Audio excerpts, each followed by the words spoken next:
Mheshimiwa Mwenyekiti, kupitia maelekezo ya serikali, kupitia tangazo la Waziri wa Nchi, Ofisi ya Rais, Tawala za Mikoa na Serikali za Mitaa, iliagizwa kwamba ifikapo tarehe 20 mwezi wa 6 2025, mabaraza yote ya madiwani na kamati za kudumu za halmashauri zote zitakuwa zimevunjwa kupisha uchaguzi mkuu wa rais, wa bunge na madiwani mwezi Oktoba 2025, ambapo shughuli zote za halmashauri zitakuwa chini ya mkurugenzi wa halmashauri ambaye atakuwa mwenyekiti wa halmashauri na wakuu wa idara watakuwa wajumbe.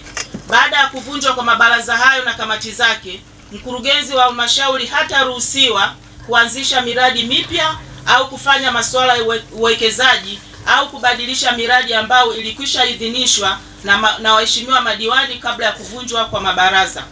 Hivyo, kufuatia maelekezo hayo, halmashauri imepanga kufanya mambo yafuatayo.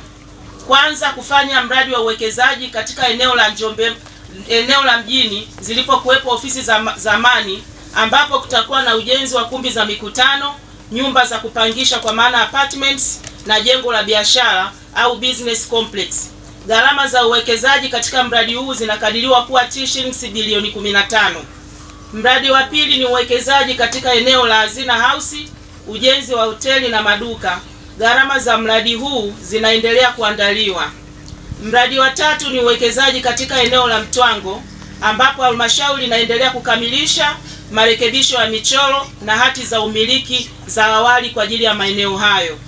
Mradi wa nne ni ujenzi wa shule mpya kwa kuanza na vyumba vya madarasa 4 na matundu 10 ya vyoo kupitia fedha za TASAFU katika kijiji cha Itunduma, ambapo kiasi cha shilingi milioni 160.5 zinategemea kutumika. Mradi wa tano ni matumizi ya fedha za BAKA ambazo zinavuka mwaka, kama tulivyoelezwa kwamba tumekusanya zaidi ya 12% mpaka sasa. Kutokana na uhaba wa vitendea kazi, hasa vyombo vya usafiri, matumizi ya 40%, kwa maana 10% itaenda kwa wanawake, vijana na watu wenye ulemavu kama sheria inavyoelekeza, na 30% halmashauri imepanga kununua gari pamoja na kumalizia miradi viporo, na 60% kulipa madeni ya watumishi.